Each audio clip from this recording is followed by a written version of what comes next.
no importa tanto lo que te pasa, importa muchísimo más cómo vos le pasás al mundo, digamos. El mundo está marcado y la historia está marcada por gente que tiene grandes fortalezas y las debilidades no importan. Lo que define la cultura es cómo actúa la gente cuando vos no estás.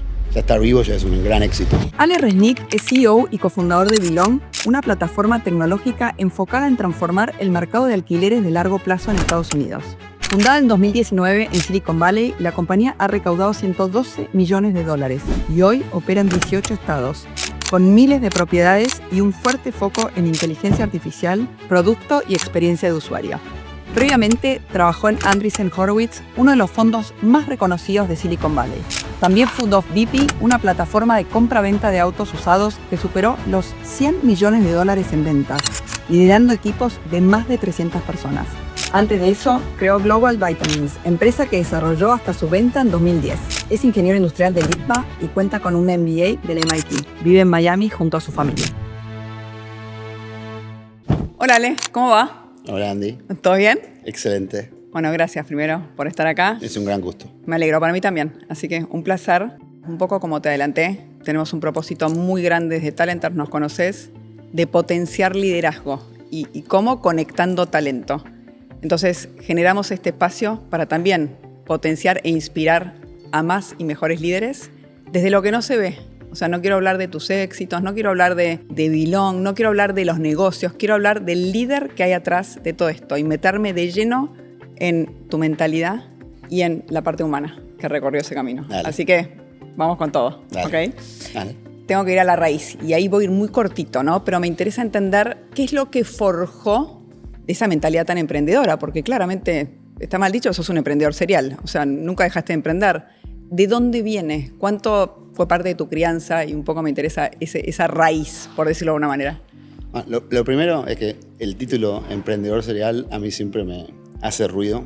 En mi caso, yo hice más de una empresa porque para mí el entrepreneurship, emprender, fue una forma de cambiar mi realidad propia. Fue de muy chico, empecé mi primera empresa cuando tenía 18 años y una vez que aprendí a hacer eso, a crear mi propia realidad a través de las empresas, a través de los servicios que le puedo brindar a otros, realmente nunca más pude tener un trabajo en relación de dependencia. Y también conecta mucho con esto, ¿no? Con la idea de que poner un producto o un servicio a mejor precio para el resto de la gente es una forma de avanzar y cambiar la realidad vos mismo y sobre todo de cambiar tu propia realidad, la realidad de la gente que trabaja con vos y la realidad tuya propia. Yo vengo de una familia de clase media, crecí en el barrio de Caballito, Flores, nunca tuvimos demasiado. Ser emprendedor fue para mí realmente una gran transformación en mi vida.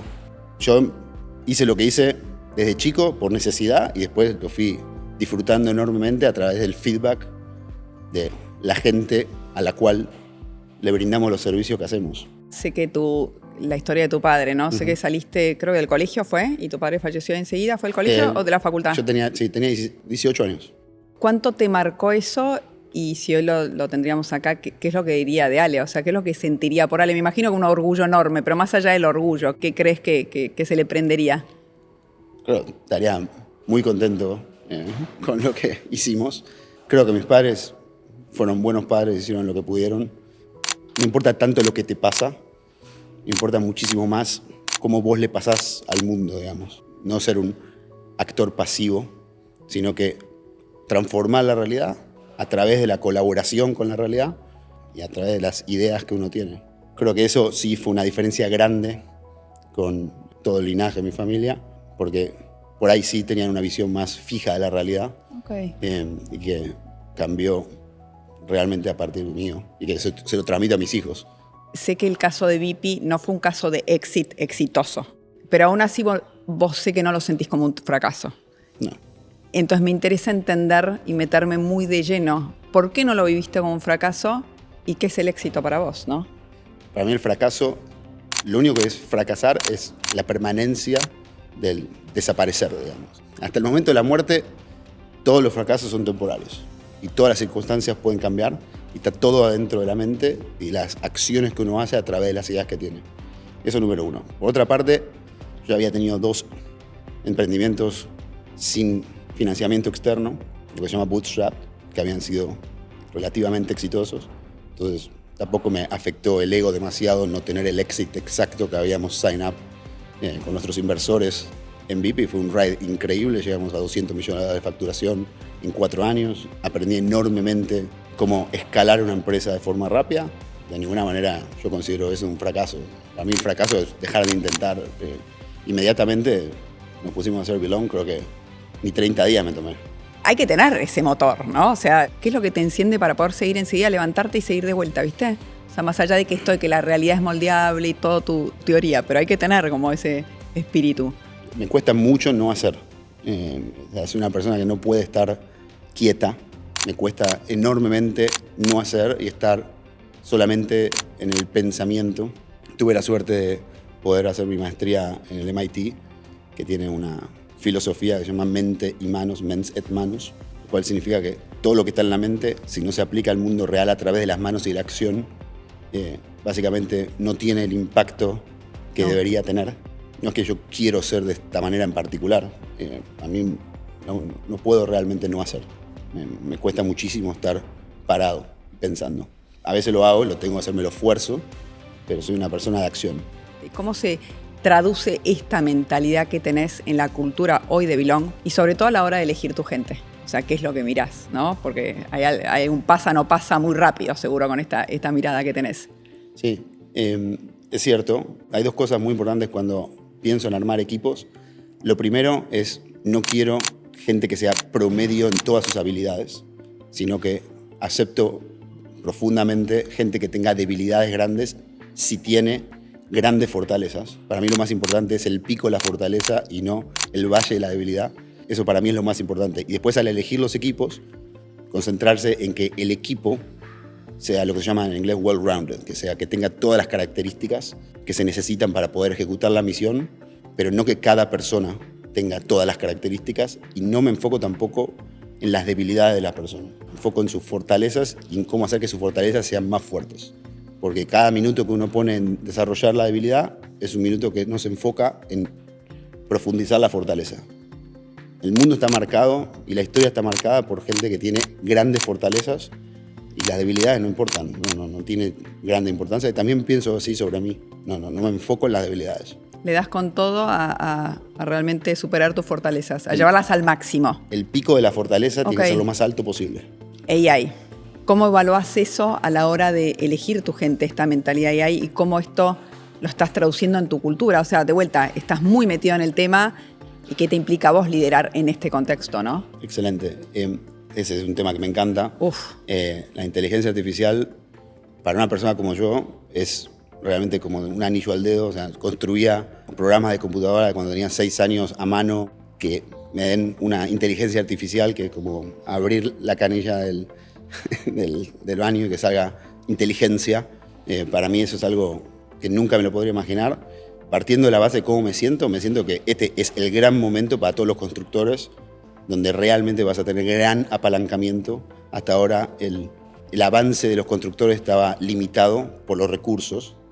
Cuánta gente puedes contratar, cuánto dinero puedes levantar, Hoy eso es bastante irrelevante. Los equipos, lo que llaman AI natives o de inteligencia artificial nativos, son muy chicos. Tenés empresas llegando a miles de millones de evaluación en Estados Unidos con equipos de 40 o 50 personas, y eso pasa justamente porque, tenés un sistema de inteligencia que puedes utilizar en cualquier momento para evaluar líderes o evaluar gente que se suma a Belong hoy. Todas las personas que se suman, creo que con la excepción solamente de la gente de ventas, tiene que pasar ejercicios de AI, digamos, pero no solamente de utilizar como usuario, sino de la creación y de utilizar la inteligencia artificial al nivel del sistema operativo de lo que uno hace. Eso se puede aplicar a la vida propia, desde, tengo un agente en mi WhatsApp que me ayuda a hacer reservaciones de restaurante, hasta estoy armando uno que me estoy divirtiendo muchísimo, en un chat con mi esposa, que tenemos un agente que nos empieza a recomendar cosas. Realmente este es el gran momento. Si vos sabés construir, si vos tenés ideas, este es el gran momento. No hay excusa para no poner en el mundo todo lo que está en tu cerebro. Es el gran momento de los constructores. Ok, o sea, con lo cual estás más encendido que nunca. No, sí. Más encendido que Sí, nunca. estoy bastante insoportable. Ok. Bueno, está bueno aceptar, está bueno asumirlo, Sí. ¿viste? Entiendo que Está bueno. Y como líder, ¿cómo sos como líder? Me pregunto esto porque siempre me da mucha curiosidad. O sea, vos sos founder y sos CEO. ¿A Ale le pasa algo mañana? ¿Belong sigue sobreviviendo? Ojalá no me pase nada, más que No, nada. tocamos Más que madera. nada tengo Por tus hijos. 4 hijos. Sí. Para empezar, tengo 2 cofundadores, Owen y Tyler. Empezamos a trabajar en 2013 juntos y eso es algo muy importante. O sea, parte de los equipos de los que estamos hablando y tener gente con la que uno construye en el largo plazo. No pienso tanto en la sucesión, pero más que nada porque yo soy una persona que no me imagino sin acción. Entonces a mí me cuesta muchísimo pensar, bueno, ¿qué voy a hacer a los 60 años? Pienso muchísimo en cómo actúa la gente cuando yo no estoy. Eso es lo que, para mí, la definición de cultura es exactamente eso. O sea, cualquier líder y cualquier equipo de recursos humanos puede poner un montón de palabras en la pared y poner que somos así, somos asá. Lo que define la cultura es cómo actúa la gente cuando vos no estás. Si realmente están ejecutando y si realmente están tomando decisiones que tienen verdaderos trade-offs de la forma en que vos te imaginaste a través de las virtudes o de los valores de la compañía. Si vos decís que realmente te importa el cliente, bueno, estás dispuesto a hacer algo por el cliente que te hace perder dinero en el corto plazo. Estás dispuesto a levantar el teléfono, llamar a un cliente que está enojado de verdad y pasarte 1 hora en el teléfono cuando sos un manager y tenés seguramente otras cosas también para hacer. Ese tipo de cosas son las cosas que sí me enfoco. Decís que sos una persona muy del hacer, pero tus conceptos son muy profundos, con lo cual hay mucho a pensar. ¿Cuánto le dedicás a pensar y a ponerle cabeza y reflexionar y de vuelta, y conceptualizar los temas y cuánto al hacer? La respuesta te va a sorprender, pero trato de cada vez menos. Para mí hay una distinción muy grande entre conceptualizar y la introspección. Es un tema que se está hablando mucho ahora en particular en Silicon Valley. La introspección, en mi opinión, tiene que ser muy limitada. ¿Por qué? Porque mirar hacia adentro no genera, en mi opinión, cambios demasiado importantes y sobre todo no genera cambios en el mundo. Es una visión, como diría, egoísta o egocéntrica del mundo, donde uno está permanentemente mirando para adentro en lugar de interactuar con el resto de los seres humanos, interactuar con el resto de la realidad y tomar feedback permanente. Eso es distinto a conceptualizar. Conceptualizar es importante, porque conceptualizar te permite priorizar, te permite generar una estrategia y te permite trabajar de forma inteligente, además de forma activa, en la dirección correcta. Son 2 conceptos distintos. Yo creo que se confunden bastante. Si tenés demasiada introspección, probablemente la calidad de esos pensamientos no van a ser lo suficientemente conectados con la realidad como para poder ejercer un cambio. Ok, para impactar. Hay una frase muy tuya que me gusta y con esto ya me voy acercando al final, que es: no hay acto más de mayor rebeldía que estudiar duro y trabajar duro para moldear la realidad. Uh-huh. ¿Sentís que con voluntad todo es posible? ¿Es suficiente? Voluntad es un ingrediente. Para mí la realidad la veo, en lugar de como un sólido, la veo como un líquido que se comporta como un sólido a presión y temperaturas normales, un poco nerd. Más como un vidrio sería, que si le aplicás calor lo podés moldear. Pero la voluntad es uno de los grandes ingredientes. También tenés que aplicar la voluntad de forma inteligente y con una estrategia clara. Y el trabajo de un emprendedor o de un CEO es tener una estrategia que permita que todas las personas con voluntad y con mucho trabajo estén trabajando en las cosas correctas. Porque vos podés trabajar muchísimo y está lleno de ejemplos de gente que trabaja enorme cantidad de horas con enorme intensidad y aún así no avanza en el moldeo de la realidad propia o del resto de la realidad. Lo tenés que entender en qué estás trabajando y ahí es donde viene la parte de conceptualización de para qué vas a trabajar y en qué vas a trabajar. Ok.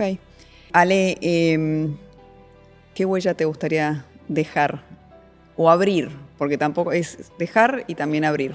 Para mí el único mensaje importante, se lo paso a mis hijos más que nada todo el tiempo, es la realidad es información, no es un destino, no es una cosa fija y tenés que constantemente colaborar y entender la realidad para poder acomodarte vos y acomodar la realidad.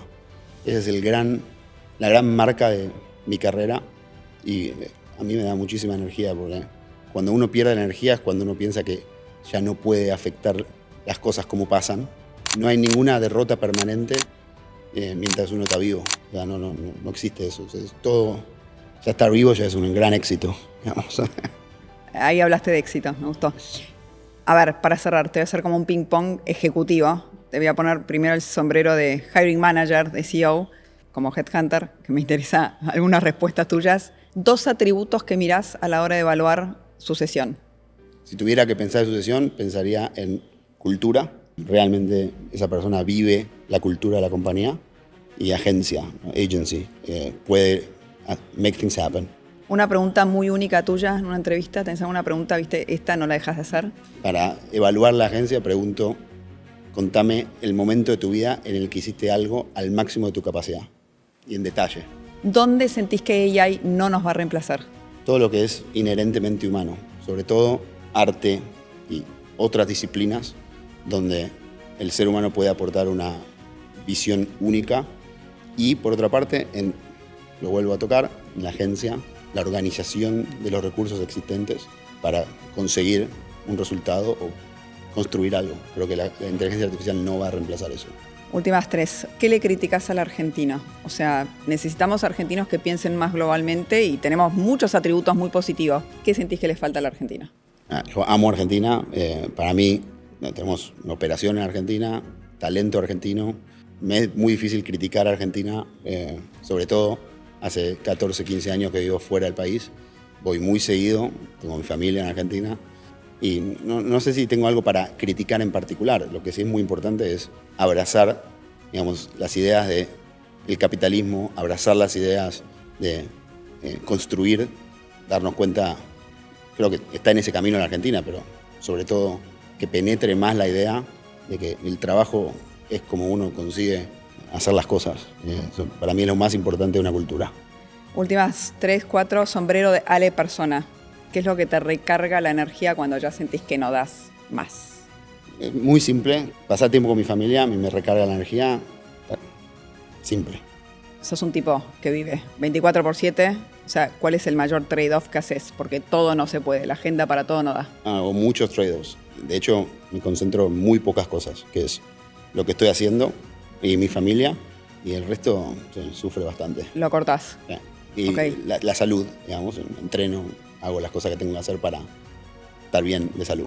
¿Qué te desvela hoy, en el mundo de hoy? No, la verdad que estoy durmiendo bien. Estoy tranquilo porque vivo consecuentemente. No hay nada que me desvela en particular, no tengo miedos nocturnos. Qué bueno, bien, es un montón. ¿Tu punto vulnerable? Mi punto vulnerable por ahí tiene que ver con entender bien cuáles son las decisiones importantes que requieren muchísimo más tiempo de análisis para justamente ejecutar una estrategia que sea la exacta. ¿Por qué? ¿Por qué? Porque sos mucho más de acción. Porque soy más de acción, Okay. Hay decisiones que uno tiene que evaluar por una cantidad de tiempo muchísimo más extendida, por ahí 30 días. La mayoría de las decisiones son decisiones que uno debería tomar en el día, pero evaluar exactamente qué decisión es una que uno debería trabajar más para entender y llegar a un nivel de certeza mayor. No es un punto de vulnerabilidad, pero es algo que estoy en constante movimiento y trabajo porque son los errores graves, digamos. Y lo último, ¿qué lugar le das a la gratitud en la historia de tu vida? Y si tuvieras que elegir una persona, que es muy difícil, por haber llegado a donde estás, ¿a quién le agradecerías? O por haber sido parte importante de este camino. Sin duda le agradecería a mi esposa Florencia, número 1, gran compañera de vida. Y gratitud es todo, digamos. En la mesa familiar todas las noches, que siempre, no importa qué esté pasando, siempre nosotros cenamos todos juntos en familia. Lo primero que hacemos antes de comer es agradecer por las cosas simples. Es fundamental la gratitud. Y la familia que has construido, la verdad que una lindísima familia. La pelota queda a mi lado y te agradezco no solo por el tiempo, sino porque creo que pusiste sobre la mesa algo que me parece súper valioso, esto de la realidad moldeable, me queda como muy fijo, y que en ningún momento nos quedemos en el lugar de víctima y que realmente seamos protagonistas, que a veces no es tan sencillo, y más en el camino con los obstáculos que aparecen en la vida corporativa, en la vida real, pero me parece que lo planteaste con mucha profundidad, así que nada, te agradezco por ello. Muchísimas gracias. Gracias por el tiempo.